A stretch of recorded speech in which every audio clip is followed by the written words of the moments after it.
ou de apostar nesse negócio. Então, você vai mobilizar esses fatores de produção, vai passar por um processo produtivo. Aí, tanto nessa figura aqui como nessa primeira, eu não detalhei, os autores não detalham muito a combinação dos fatores de produção. Mas como é que eu vou combinar?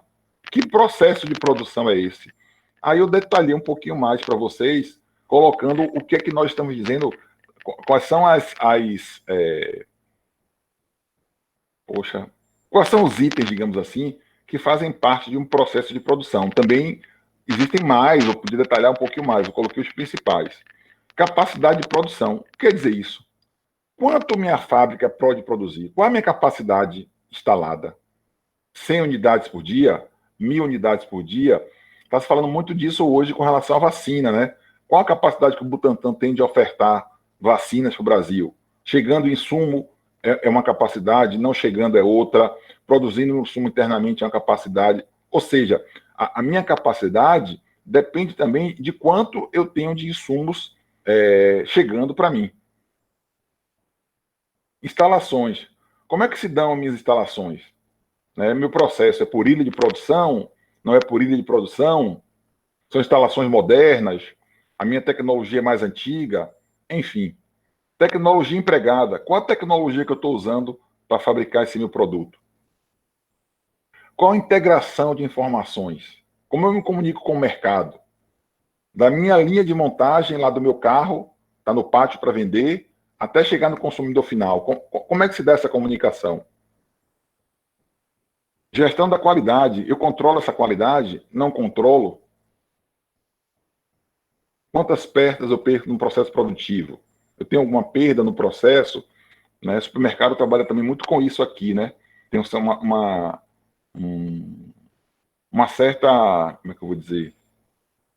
Uma certa quantidade de produtos que estragam, que são perecíveis, roubo, embalagem que as pessoas abrem. Como é que está se dando esse controle de qualidade, por exemplo? Fluxo de materiais, será que chega facilmente para mim? Medidas de avaliação de desempenho, como é que eu avalio minha equipe? Como é que eu avalio minha produtividade? E como é que minha organização se porta no mercado? Quais são minhas estratégias de mercado? Eu vou entrar para ser líder? Eu vou entrar para participar? Qual a minha estratégia de mercado nesse momento? Então, eu detalhei um pouquinho mais algumas coisas que fazem parte do processo produtivo. Esse slide, em particular aqui, não está no material que eu postei anteriormente. Está no material que eu postei a coisa de 20 minutos, meia hora. Antes de começar a aula, eu estava dando uma olhada, umas 2 horas, 2h30, eu comecei a rever a aula, né? Para começar a aula, eu falei, poxa, tanto o slide esse aqui, né, quanto o slide 1, não detalham muito o que são esses fatores de produção combinados, né? Ou o que é esse processo de produção. E aí eu detalhei um pouquinho mais. E eu faltou botar essa setinha aqui, porque a gente hoje tem a chamada logística reversa, né? Algumas coisas que participaram do processo de produção, eles voltam, né? As embalagens, né? A latinha de alumínio, algumas coisas voltam a ser reutilizadas nesse processo. Então, modernamente, a gente tem alguma coisa voltando também para esse processo produtivo de novo. Né? Volta lá e entra de novo como fator produtivo. Todo mundo entendeu o que seria esse processo de produção? Sim, professor. Beleza, vou continuar então. Aí eu coloquei de uma maneira mais simples, em termos de função. Então, o que seria a função da produção? É a relação técnica entre a quantidade física de fatores de produção, né? O quanto eu utilizei de fatores de produção, né? O quanto eu utilizei desses fatores, e a quantidade física de produtos que eu gerei em determinado período de tempo. Então, eu estou tentando relacionar na função produção o quanto eu utilizei desses recursos de produção em função daquilo que eu posso produzir, daquilo que eu quero produzir, e durante um determinado período de tempo. Então, a minha função produção, a minha quantidade produzida total, né, desculpe, a minha quantidade produzida em determinado período de tempo, esse T aqui é de tempo, é uma função da quantidade de mão de obra que eu contratei, também em determinado período de tempo, da quantidade de capital que eu utilizei, quanto eu botei de dinheiro nesse negócio, do quanto eu quero ter de lucro.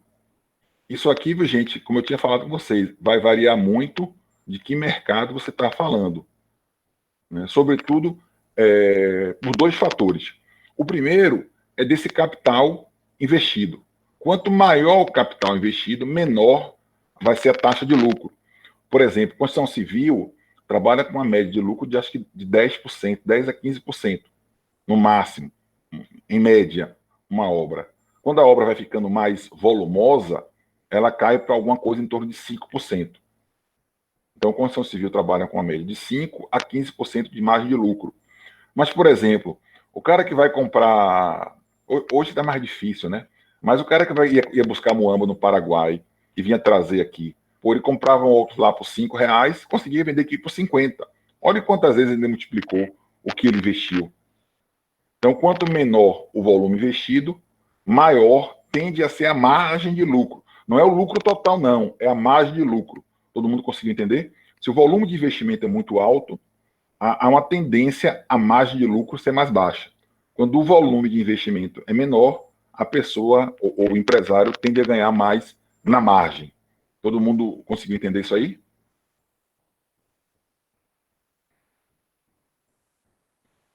O segundo fator que vai influenciar também no lucro de uma empresa é quanto, aquilo que a gente já falou em outras aulas, qual o poder dela no mercado e do produto que ela está vendendo. Se ela tem um poder muito grande no mercado, ela passa a ser uma fazedora de preço. Se ela não tem tanto poder no mercado, ela é uma tomadora de preço. E se o produto é elástico, a margem de lucro tende a ser menor. Se o produto é inelástico, a margem tende a ser maior.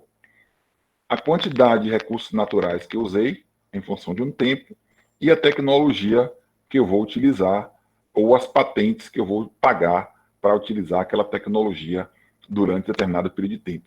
Então, eu peguei aqueles fatores de produção e coloquei aí numa função de produção. Então, a minha função de produção é representada, né, por esses fatores, né, função é representada pela utilização desses fatores de produção. Eu sempre coloco aqui, chamo atenção para L, porque muitos livros não trazem esse L, só os livros mais novos, as publicações mais novas, né? As revisões mais novas, porque eles tratam o trabalho do empresário como se fosse um trabalho qualquer e jogam aqui dentro. Os livros mais novos, eles separam esse trabalho especial do empresário, que é ter ideia. É o empresário inovador, que vai ter inovação e vai jogar, e vai mobilizar esse fator de produção num negócio qualquer. Capacidade do empresário, João, é a capacidade que você tem de, por exemplo, estar na sua rua, né? E você vê, poxa, aqui na minha rua tem muito prédio, pô, e a padaria mais próxima fica a 1 quilômetro. Aqui daria bem a padaria. Você vai lá e abre a padaria. Essa. Como é que eu podia dizer, meu Deus? Essa sacada que o empresário tem de abrir um novo negócio, de mobilizar esse fator de produção e ver que ali pode dar um negócio produtivo, que ali tem. Ali dá para se fazer negócio. Né? Ou também, como o pessoal chama hoje, talvez essa capacidade empresarial ou capacidade de empreender, né, que está muito na moda agora. Então, é o lucro, né? Se eu abrir uma padaria, eu sou cotista, tenho cotas da padaria, eu quero ter lucro. Eu quero que minhas cotas sejam remuneradas. Aí você vai dizer, Alexandre, e se você também for gerente da padaria? Você pode ganhar vendendo o seu trabalho como gerente da padaria e você também vai ganhar ao final do ano, quando forem distribuídas as cotas, ou mensalmente, se as cotas forem distribuídas, depende da empresa, você vai ganhar também recebendo o lucro que esse negócio deu. Só uma coisa que é engraçada também, chamando a atenção em relação à diferença entre ocupar uma função gerencial ou uma função técnica numa empresa qualquer e você ter lucro quando você tem ações de uma empresa ou você é cotista de uma empresa. Eu sou funcionário público, eu sou professor da dedicação exclusiva, mas mesmo que eu não fosse dedicação exclusiva, né, é vedado a funcionários públicos exercerem funções gerenciais em empresas. Eu não posso ser gerente de uma empresa. Né? Eu, como professor da dedicação exclusiva, eu não posso ser gerente de uma empresa. Eu não posso ser engenheiro de uma empresa. Eu não posso ser o economista de uma empresa. Agora, você pode ser dono de empresa? Posso. Meu pai era rico, deixou a empresa para mim, eu não posso ser cotista da empresa. Eu não posso todo mês tirar parte do lucro que essa empresa tem. Então, o que eu não posso é vender a minha mão de obra enquanto funcionário público, dedicação exclusiva. Eu não posso ser gestor, nem eu posso fazer nenhuma função técnica nessa empresa. Eu não posso ser advogado da empresa. Eu não posso advogar para a empresa, porque eu sou funcionário público de dedicação exclusiva. Então, eu só posso ter lucro, né? Eu posso ser cotista de uma empresa qualquer. Tem exceções, Francisco. Como eu estou dizendo sempre aqui, a gente trabalha com a regra porque a gente não tem tempo de detalhar. Mas o governo criou algumas exceções na área de tecnologia. Empresas de tecnologia, você pode exercer funções gerenciais ou técnicas, porque foi uma forma que o Estado encontrou de desenvolver tecnologia nacional. Porque, em tese, nós temos assim mentes brilhantes na universidade, e se essas mentes brilhantes estiverem muito longe da produção, o Brasil perde muito em tecnologia. E como aqui a universidade não é tão próxima das empresas, a esse descolamento da universidade das empresas, o Estado permitiu que professores de dedicação exclusiva tenham empresas, né, e possam exercer funções técnicas na empresa, desde quando sejam ligados à área de tecnologia, desenvolvimento de patentes, de softwares, de novos processos, pode. Então, terra, tudo aquilo que vem da natureza, a gente falou rapidamente. Há uma coisa também, viu, quem perguntou, não sei se foi dessa turma, que a gente também não vai detalhar aqui, mas em qualquer negócio, esse negócio gera externalidades positivas e externalidades negativas. O que é externalidade positiva, Alexandre? Foi para a Ford.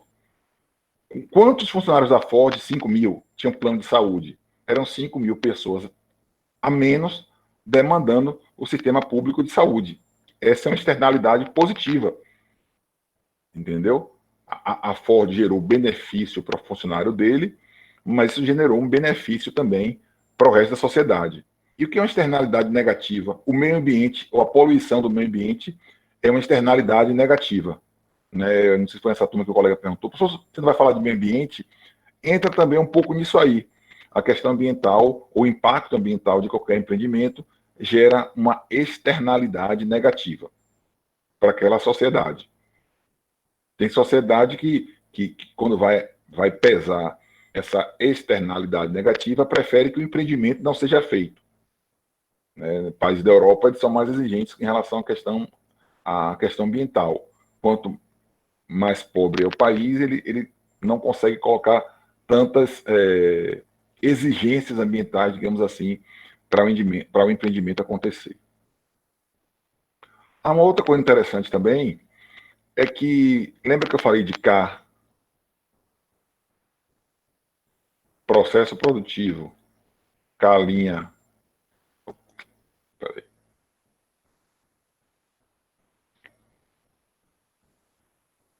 Processo produtivo, linha, passou por um processo produtivo aqui. Então, nesse processo, você viu que eu mobilizei fatores de produção. Contratei gente, comprei no meio ambiente, contratei tecnologia, enfim. Eu mobilizei fatores de produção e gerei isso aqui. Mas o nosso velho Karl Marx, ele estava no seu último livro, Capital, volume 3, ele vai dizer que com o avanço do capitalismo, a gente vai ter alguma coisa mais ou menos assim, o K gerando linha. Ou seja, o capital vai ser multiplicado não porque passou por um processo produtivo, mas é dinheiro gerando dinheiro. Quem é que faz isso aqui? Quem é que tem um volume de capital aqui e no final de um... Se eu falar a palavra, eu vou estar entregando. Mas eu vou chamar de processo, não de produção, vou chamar de processo. Passa por um processo onde não há produção de nada e no final tem calinha. Aplicação financeira, professor. O mercado financeiro, exatamente. Então, o mercado financeiro não gera todas as vantagens aqui, ó, que nós temos aqui em cima. Ó. Não contrata nada. O mercado financeiro é capital gerando capital. Por isso, quando os juros de uma economia está muito alta, quando a taxa de juros sobe muito num país qualquer, o capital migra do investimento produtivo, que é esse investimento que gera emprego, né, gera renda, gera tecnologia, para esse capital especulativo. Então, aqui é um capital que nós chamamos de capital produtivo. Gerou produção de um bem ou serviço. Aqui não gerou nada, é papel gerando papel. Então, esse tipo de capital nós chamamos de capital especulativo. O primeiro vem de P de produtivo e o segundo vem de E de especulação. Alguns livros também chamam esse capital aqui de capital de risco. Por que de risco, Alexandre? Porque no capitalismo, qualquer negócio tem o risco de dar certo ou não dá. Então, é o capital produtivo, ou o capital de risco, e o capital especulativo, que alguns livros também chamam de capital volátil.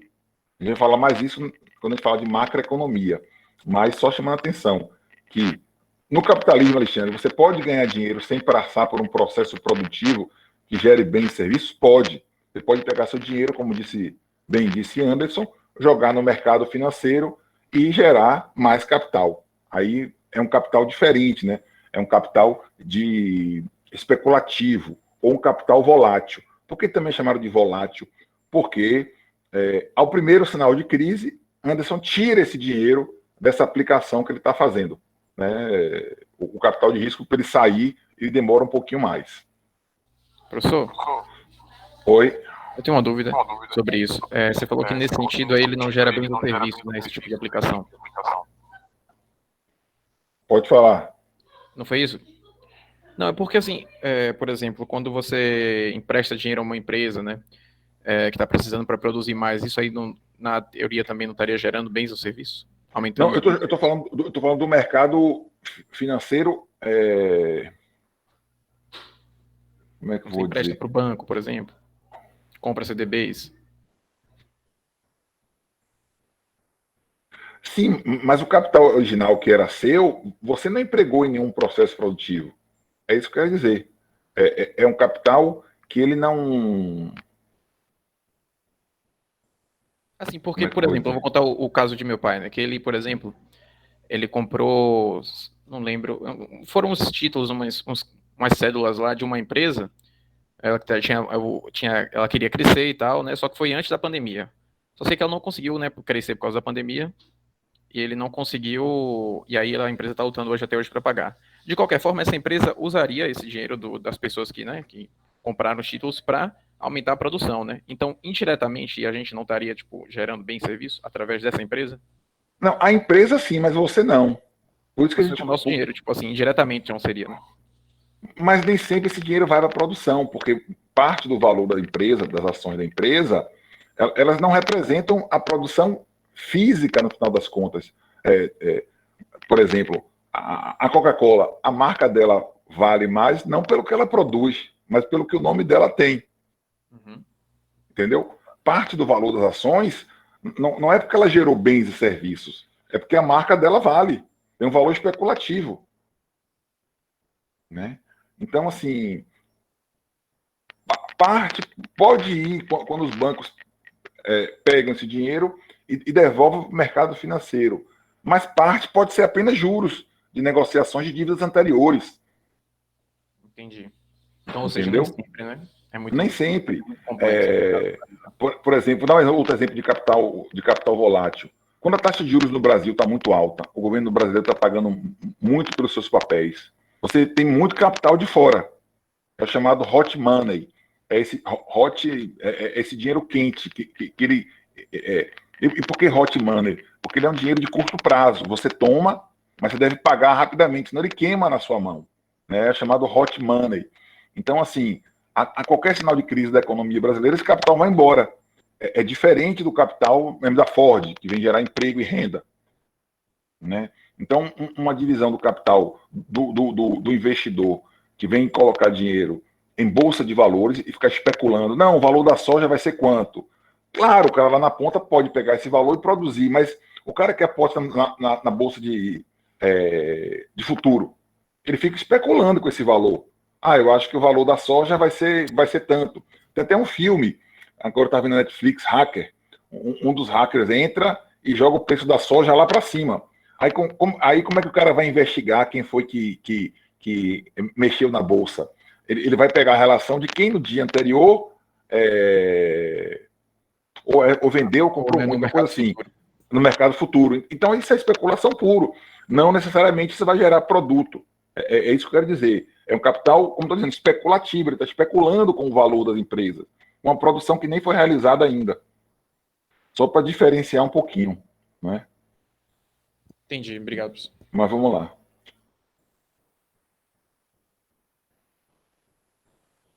Esse livro eu não conheço não, Anderson. Depois eu vou até procurar. Eu vou até salvar aqui para no outro momento dar uma olhada. Porque, assim, aí eu confesso um pouco. Claro, a gente está falando de introdução à economia, né? Como se fosse introdução à medicina, ou qualquer curso tem sua introdução, né? Sua primeira disciplina, né? Mas eu sempre fugi um pouco desse capital especulativo. Dinheiro gerando dinheiro sem haver a devida produção física, ou gerar riqueza, realmente riqueza para a sociedade, foi uma área da economia que eu não me atraiu muito. Eu sempre gostei mais da área do desenvolvimento econômico, né? Como você usar a economia para melhorar a qualidade de vida da população. Fugindo até daquele conceito, assim, que economia é dinheiro, ou economista é aquele que não gasta dinheiro. Eu sempre fugi um pouco desse estereótipo, né? Então, assim, eu sempre me voltei mais para esse lado da economia enquanto a possibilidade de você ter recurso para você ter mais escola, para você diminuir a seca do Nordeste, fazer obras como foi feita a transposição, o furar-poço, você usar os recursos para melhorar a condição de vida da sociedade, entendeu? Foi uma coisa que eu me procurei estudar mais, né? E até, assim, em particular, mais a mineração, que meu pai era geólogo, então eu fui usando os recursos minerais como instrumento de desenvolvimento econômico. E tem uma coisa legal dos recursos minerais, porque onde você descobre, você é obrigado a explorar. Então, às vezes, você descobre ouro no semiárido baiano, onde outra atividade econômica seria muito difícil de ter sucesso. Então, eu estudei um pouquinho disso, né? É claro que você não fica só em mineração, depois você vai abrindo um pouquinho, e aí eu tenho orientado o trabalho TCC nessa linha, né, de desenvolvimento econômico. Tem até um TCC de um aluno que eu estou fazendo justamente sobre isso, né? A importância do microcrédito na cidade de Salvador para o desenvolvimento de pequenos negócios. Então, sempre nessa ideia desse aspecto voltado mais para a questão do desenvolvimento econômico. Mas vamos lá. Tem um outro TCC, acho que comentei com vocês, né? Que aí tem um lado afetivo que eu estou fazendo, também não é muito minha praia área financeira, mas também é um aluno que está fazendo sobre o quanto a pandemia alterou o equilíbrio financeiro de um time de futebol. O caso do Esporte Clube Bahia, ele pega os 4 anos passados e esse último ano da pandemia, e vai analisar quantas receitas caíram, que receitas aumentaram, e quanto isso afetou percentualmente o equilíbrio financeiro do time, né? Aí foi mais um lado afetivo, mas não é muito minha praia também essa parte mais financeira de contas, não. De DRE, demonstração de resultado, enfim. Uma coisa também que é interessante a gente falar em produção é começar a diferenciar o que é curto e longo prazo. Talvez a gente tenha chegado no filé da aula agora, né? Começar a entender que nós temos fatores de produção fixos e fatores de produção variáveis.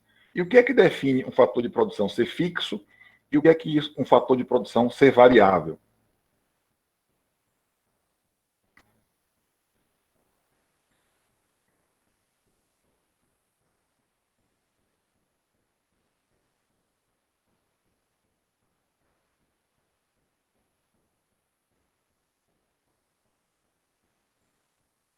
Vamos lá, pessoal? Os fatores de produção fixo são aqueles que ficam inalterados enquanto a produção está variando. O capital físico e as instalações da empresa, uma vez construído, se eu estiver produzindo 10, 100, 20, 30 ou 40, né, o capital que eu construí é o mesmo, é um fator de produção fixo. Ele não está variando de acordo com a minha escala de produção. E fatores de produção variáveis são aqueles que eles vão se alterando de acordo com a minha escala de produção. Por exemplo, matéria-prima. Se eu tenho uma indústria de confecção de roupa, eu só vou comprar mais jeans para fazer calça ou fazer camisa de acordo com a minha escala de produção. Se eu vou fabricar 10, eu compro, sei lá, 5 quilos de jeans. Se eu vou fabricar 20, eu compro 10. Então, a minha escala de produção está aumentando a quantidade de recursos naturais que eu preciso, de matérias-primas que eu preciso para aumentar a minha produção. Agora, o que vai determinar, né, se um fator de produção ele vai poder variar ao longo do tempo ou permanecer fixo é essa diferença aqui entre curto e longo prazo. Isso aqui é interessante também, até para entender a teoria dos custos. Eu vou explicar isso aqui, Nayara, e depois você me pergunta para ver se eu explico isso aqui. Então, o que é que eu chamo de curto e longo prazo? Curto prazo, no qual eu tenho, a gente viu 5 fatores de produção. No curto prazo, é aquele período de tempo onde eu tenho pelo menos um dos fatores de produção fixo. Tenho 5. Então, se num período de tempo qualquer, sei lá, 6 meses, eu tenho um fator de produção fixo, para mim, isso é curto prazo. E o que é longo prazo? É o prazo que eu tenho para, naquela minha atividade econômica, eu poder variar todos os meus fatores de produção. Então, se em 6 meses eu consigo variar todos os meus fatores de produção, então eu estou trabalhando com curto prazo. Sim, Alexandre, mas como é que eu vou saber? Depende, como eu estou falando, e como a gente viu na aula passada, de que atividade econômica nós estamos falando. Uma barraquinha de cachorro-quente, você variar rapidamente todos os fatores de produção que fazem parte daquele processo produtivo é muito fácil. Basta você comprar outra. Mas para aumentar a oferta de energia elétrica, lembra que eu falei no caso da hidrelétrica? Eu tenho que eu tenho de inundar uma cidade, a obra física, trazer turbina, construir outra cidade para essa galera que vai morar, quando inundar a cidade. Então, o curto e o longo prazo vai depender da minha atividade econômica e quanto eu consigo variar esses fatores de produção. Então, o curto prazo para uma metalúrgica é maior do que o de uma fábrica de biscoito. As alterações de equipamento ou instalações daquela demandam mais tempo que a desta. Ou seja, você aumentar a produção de uma metalúrgica é muito mais difícil. É muito mais difícil. Então, o curto prazo vai ser muito mais longo. O curto prazo vai ser 5 anos. Né? A CSN, no Brasil, que é uma produtora da década de 50, você fazer uma fábrica de biscoito, você constrói em 1 ano. Então, curto prazo é um espaço de tempo muito mais curto. Na teoria microeconômica, a questão de prazo é definido em termos da existência ou não de fatores de produção fixo e variáveis dentro do seu ramo de atividade econômica. Então, assim, para a contabilidade, tudo que passa de 1 ano e passa para o próximo exercício contábil, eles chamam de longo prazo. Tudo que é realizável dentro daquele exercício é curto prazo. Então, a contabilidade tem uma precisão maior nesse sentido. Ela define bem o que é curto e o que é longo prazo, em termos da escrituração contábil. Já a economia não, vai depender do seu ramo de atividade. E quanto tempo você demora para fazer com que seus fatores de produção possam variar, possam mudar. O que quer dizer isso, Alexandre? Que no longo prazo, todos os fatores são variáveis. A gente fala em fatores fixos, porque nós estamos falando em curto prazo. Quando todos os fatores podem variar, nós estamos falando sempre de longo prazo. O Francisco perguntou assim, professor, agora a questão da depreciação da máquina, por exemplo, se eu não utilizar o maquinário em sua escala total, o tempo-valor de investimento dele será... Ô, Francisco, aí me remete também à questão contábil. Em tese, vamos dividir esse valor em 2 valores, digamos assim, o valor de uso e o valor contábil. Em tese, se você não usa a máquina, ela tende a durar mais, é igual a carro. Pense num carro, por causa da pandemia, eu tive de fazer a revisão com o meu carro agora com 4.500 quilômetros. Se fosse no mundo normal, sem pandemia, era 10 mil ou um ano, ou que chegasse primeiro. Como completou um ano, eu tive de fazer a revisão 4.500, ou seja, meu carro está novo. Então, pense numa máquina nesse sentido. Agora, pense no meu carro contabilmente. Eu comprei um carro para minha empresa. Por lei, você pode depreciar um bem 20% por ano, independente se você usou ou não. Então, contabilmente, o interessante é que você use seu produto, porque você vai ter de descontar 20% por ano. Você tem o direito de abater 20% por ano. Veículo, você pode depreciar 20% ao ano. Mas aí também você pode dizer uma outra coisa. Você depreciou durante 5 anos, então no final de 5 anos, ele contabilmente ele é zero. Ele não vale nada. Mas você pode vender. Você pode ir no mercado e vender esse carro. Não quer dizer que ele contabilmente não tenha valor, mas ele tem um valor. Você pode ir no mercado. É o que a gente chama de receitas... receitas não operacionais. Porque o que é uma receita operacional? Se eu abro uma fábrica de biscoito, minha receita operacional é o que eu tenho da venda de biscoitos. Porque minha operação, o meu fim é vender biscoito. Se eu depreciei um carro durante 5 anos e quero comprar um carro novo para minha empresa, e eu vendo esse carro por um valor residual, eu tive uma receita.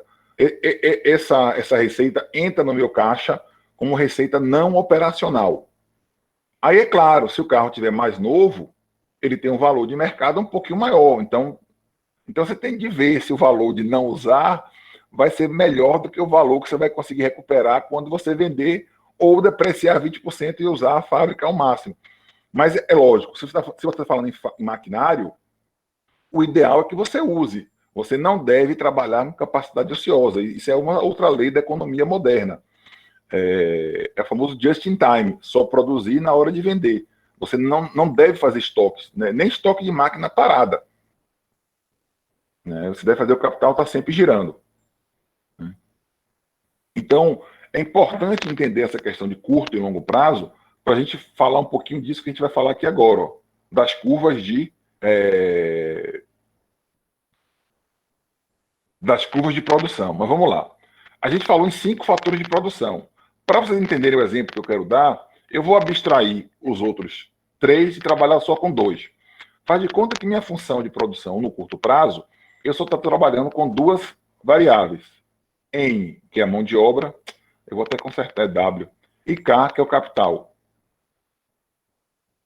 Eu estou dizendo que no curto prazo eu não tenho como buscar mais capital. Eu não tenho como ir no mercado buscar mais capital. Minha empresa está toda endividada, eu não tenho como buscar mais capital no mercado. A única coisa que eu posso fazer é contratar mais pessoas. Eu posso aumentar o número de pessoas na minha indústria. Então, a minha única variável que eu estou podendo mexer nesse momento é a contratação de mais pessoas. Então, o nível de produção vai variar apenas em função de alterações na mão de obra no curto prazo, porque os demais fatores de produção são fixos. Lembra que eu falei? No curto prazo, eu tenho pelo menos um fator de produção fixo. No longo prazo, todos podem variar. Então, ó, decorem isso aqui, ó. O nível de produção está dependendo de uma variável só. Ó, aí vamos lá. Conceitos de produto, de produção total, produção média e produção marginal. O produto total de uma empresa é a quantidade total produzida em determinado período de tempo. A produção média é a relação entre o nível de produção e o fator de produção que eu estou analisando. Como eu estou dizendo, nesse exemplo, eu estou analisando só mão de obra e capital. Então, quando eu divido minha produção total pela quantidade do fator de produção mão de obra, eu tenho uma produção média em função da quantidade de pessoas. Eu vou saber assim, eu tenho 100, eu fabrico 100 pães e contratei 10 pessoas, a minha produção média por funcionário é de 10 pães. Todo mundo entendeu? Eu tenho um exemplo bem fácil. 100, 10. Beleza. A produção total é 100. Quando eu divido minha produção total pelo número de funcionários que eu tenho uma produção média por funcionário contratado. Ou tenho uma produção média da minha mão de obra. eu sei quanto cada funcionário, em tese, produz. Produz 10 pães por hora, por dia, por semana. A escala de tempo que eu for utilizando. Beleza. Ou também eu posso dividir a minha produção total por quanto eu investi. Eu vou achar a produção média. Então, a produção total é a quantidade produzida, a produção média é a produção total dividida por um dos fatores de produção. Nesse caso aqui, trabalho, e nesse outro caso aqui, é o capital. Beleza. Um outro conceito importante que a gente vai falar aqui é a produção marginal. É a variação do produto, dada uma variação na unidade, na quantidade de um fator qualquer, em determinado período de tempo. Por exemplo, eu falei com vocês, eu tenho 10 funcionários e produzem 100 pães. Se eu contratar um funcionário a mais, qual vai ser minha produção marginal?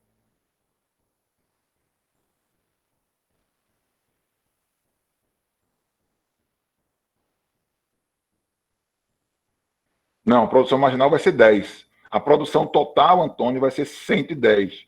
Mas a produção marginal vai ser 10. Marginal é aquela produção que eu tenho acrescida da minha produção total em função da variação de um fator de produção qualquer. A gente vai ver que se eu manter um fator de produção constante, como eu fiz lá em cima, né, no slide anterior, e fazer variar os outros fatores, ela tende a aumentar. Mas vai chegar um ponto que ela vai ficar constante e depois vai começar a decrescer. Quem lê o texto lá já está lembrando do texto que leu, né? Faz de conta que eu tenho aquelas... eu acho que no texto ele tem aqueles três tópicos que ele explica, né? Ele vai dizer, quando eu faço variar um fator de produção e mantenho o demais fixo, eu começo a ter escalas crescentes, escalas constantes e escalas decrescentes de produção. Porque é como se o fator fixo começasse, em determinado momento, a puxar o fator variável para baixo. Aí, na segunda página do texto, no final do texto, ele dá até um exemplo, né? O restaurante, né? Que ele até brinca, né? Ele bota assim, faz de conta que você vai ser o gerente de um restaurante e você não entende muito de como fazer escala de funcionários. Então, num primeiro momento, acontece justamente isso que Belmiro falou. Você traz um funcionário a mais, você aumenta a produção. Beleza. Para a cozinha.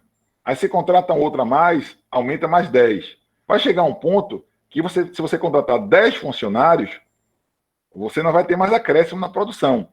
Um vai começar a se bater com o outro, ou o forno, que é o fator de produção constante, ele só assa 10 pães por vez.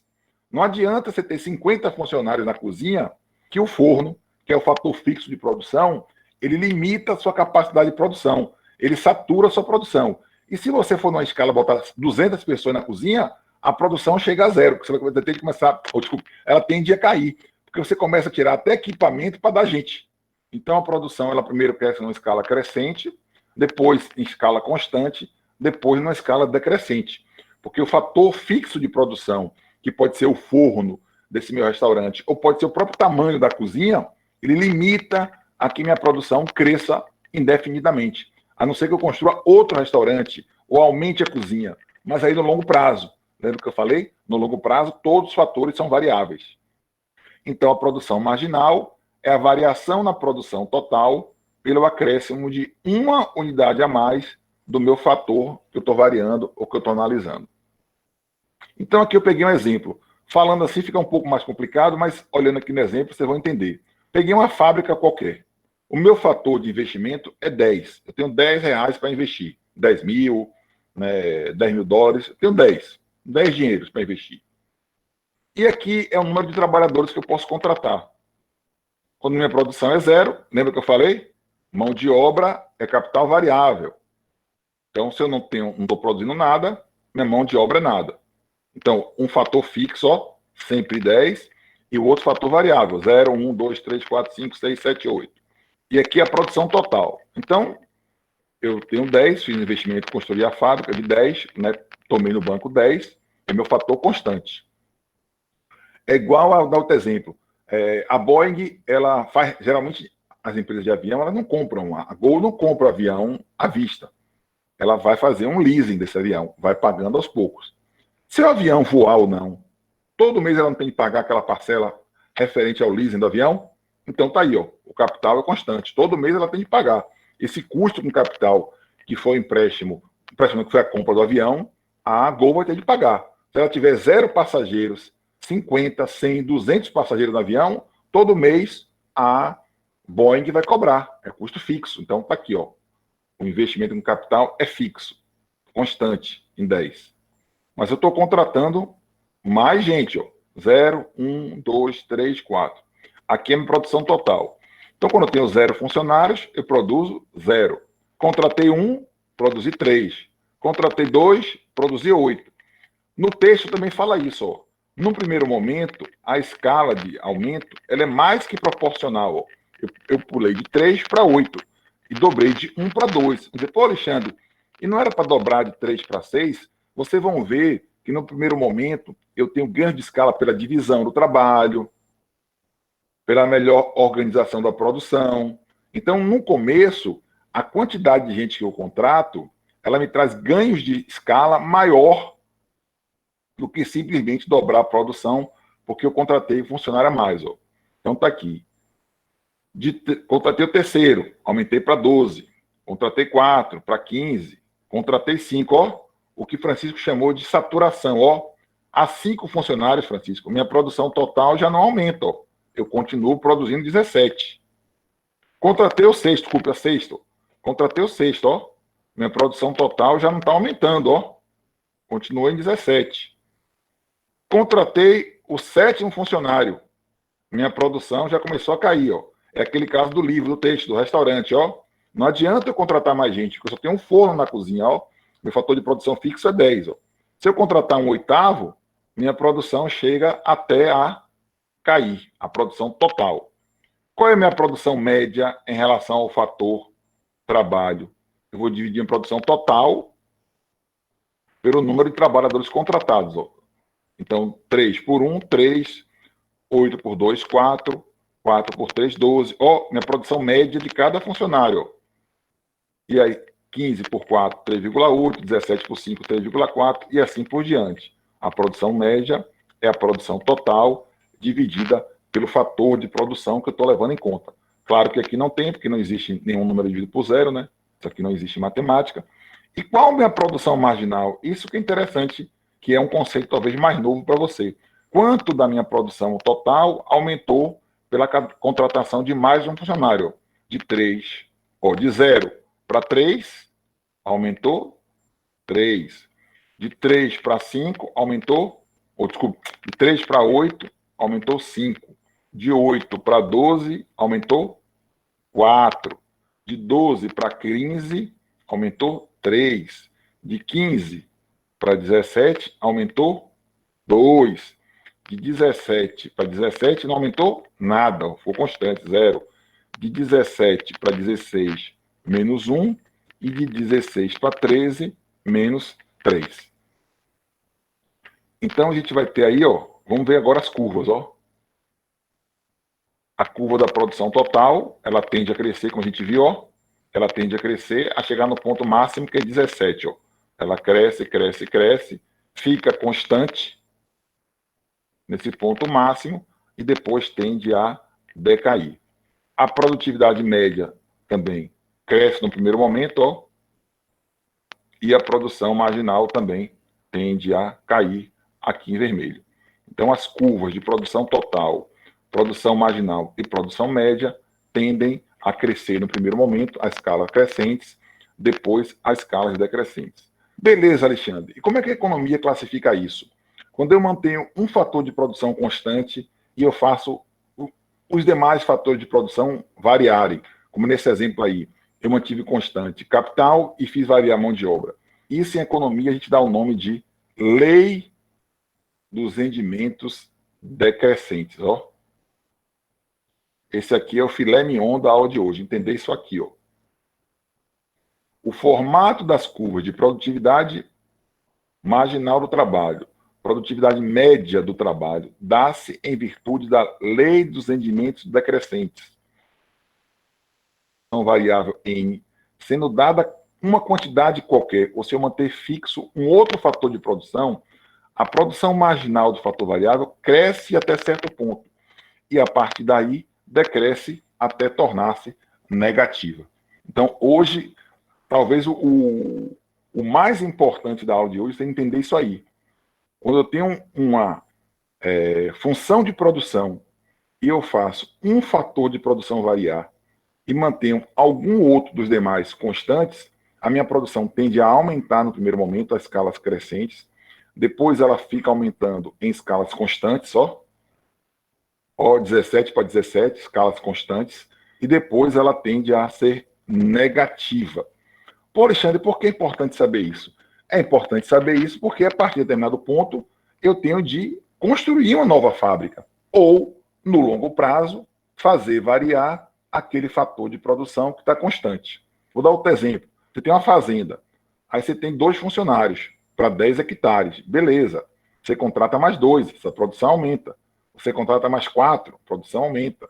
Vai chegar um ponto que você vai ter tanto funcionário da terra, nesse pedaço de terra, que nem espaço para plantar você vai ter mais. Então, no extremo, você aumenta a produção, ela fica constante e depois cai. Então, justamente entender esse ponto de escala máxima de produção é o ponto que você tem de parar de produzir. E dizer assim, poxa, está na hora de construir uma nova fábrica ou está na hora de eu comprar uma nova fazenda. Porque se eu contratar mais gente, eu não vou ter mais ganhos de escala. Não adianta, eu não vou ganhar mais, eu vou estar perdendo. A minha escala de produção está constante. Então, entender isso é importante. Como eu disse, longo prazo, todos os fatores podem variar. Então, está na hora de você comprar uma nova fazenda ou construir uma nova fábrica. Então, ó, a gente estava falando, lei. O primeiro momento tem rendimentos crescentes de escala, segundo momento tem rendimentos constantes de escala, e no último momento, rendimentos decrescentes de escala. Então, até aqui eu estou aqui colocando um exemplozinho. Se todos os fatores de produção crescem numa mesma proporção, a produção cresce numa proporção maior. 10% da quantidade de mão de obra, 10% da proporção de capital. A produção média tende a aumentar 15%. Devido, como eu falei no começo, ó, você começa a ter uma divisão do trabalho, você começa a usar a sua escala de produção no máximo, você começa a ter divisão do trabalho, você começa a ganhar um conhecimento na operação de pesquisas e de marketing, você começa a ter conhecimento do negócio, a curva de aprendizagem, ou seja, você começa a ter economia de escala e uma escala pecuniária, ou seja, é a escala que você ganha pelo conhecimento do seu negócio. Então você tende a aumentar a sua produção. Ó, você vê que aqui não teve limitação, porque aqui eu estou fazendo variar os 2 fatores de produção ao mesmo tempo. Todos os 2 estão aumentando 10%. Então você vê que nesse caso aqui, a lei dos rendimentos decrescentes, ela não altera, ela não faz com que minha curva cresça e depois caia. Se por acaso eu aumentar a produção e não tiver retornos, provavelmente o erro é meu enquanto gerente. Ó. Se eu fizer variar tanto a mão de obra quanto o capital e a produção não aumentar, o motivo provável é que a expansão de uma empresa pode provocar dificuldades na comunicação interna entre a direção e a linha de montagem. Então aí o problema já é meu. E para fechar a aula, dá tempo de fazer a prova, só chamando a atenção. Ó. Rendimentos decrescentes de escala é uma coisa que a gente viu. Lei dos rendimentos decrescentes é quando eu mantenho um fator de produção fixo e não há fator de produção fixo no longo prazo. Então, eu tenho de observar até quando eu vou ter retorno de escala. E o último, se todos os fatores de produção crescem numa mesma proporção, a produção cresce na mesma proporção, a produtividade média dos fatores de produção são constantes. Se eu aumentei 10, subiu 10, a coisa está se dando de maneira constante. Beleza, pessoal? Eu vou começar a aula que vem fazendo uma revisãozinha disso aí, porque para dar a meia hora que eu falei com vocês, para dar até 8h40 do teste. Aí eu corri um pouquinho mais no final. Mas na próxima aula eu começo a fazer uma retomadazinha desse finalzinho, dá tempo de a gente ver para a próxima aula, tá certo?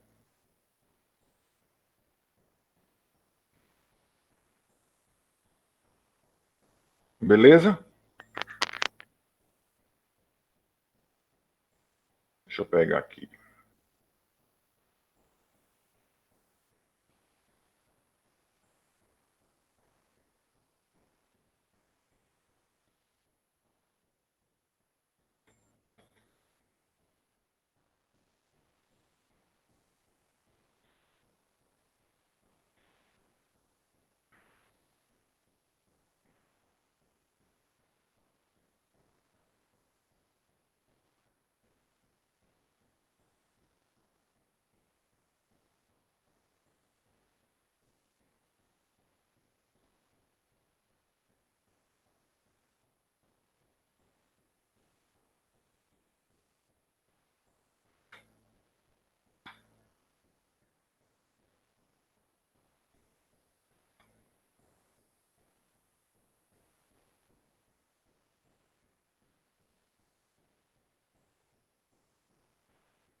Professor, o senhor vai lançar o teste no mural Eu ou vou, vai soltar o link aqui no chat?